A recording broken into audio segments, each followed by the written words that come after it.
मुंबई, ठाणे आणि उपनगरामध्ये पुढच्या 24 तासात मुसळधार पावसाची शक्यता आहे। हवामान खात्यानं येलो अलर्ट जारी केलाय। मुंबई आणि उपनगरामध्ये 45 ते 55 किलोमीटर वेगानं वारे वाहण्याची देखील शक्यता आहे। रायगड आणि सातारा जिल्ह्याला सुद्धा हवामान खात्यानं रेड अलर्ट दिला।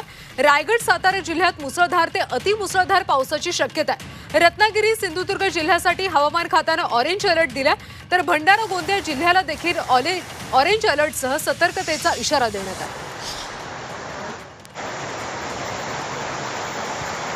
विशाल चौडे आमचे प्रतिनिधी आहेत, त्यांच्याकडून आपण अधिकची माहिती घेऊया।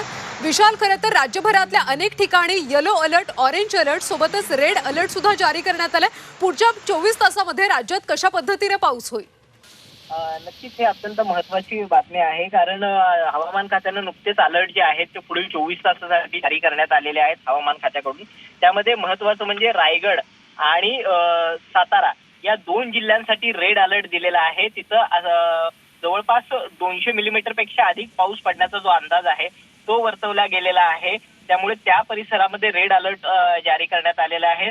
तसंच पाहिलं तर पालघर असेल, रत्नागिरी असेल, सिंधुदुर्ग, पुणे, कोल्हापूर, त्याचबरोबर विदर्भातील भंडारा आणि गोंदिया या जिल्ह्याला ऑरेंज अलर्ट जारी करण्यात आलेला आहे।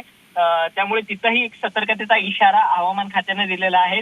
आणि तिसरं महत्त्वाचं म्हणजे ठाणे आणि मुंबई या दोन्ही जिल्ह्यांमध्ये मागच्या 3 दिवसांपासून पाऊस जो आहे तो मुसळधार कोसळत आहे।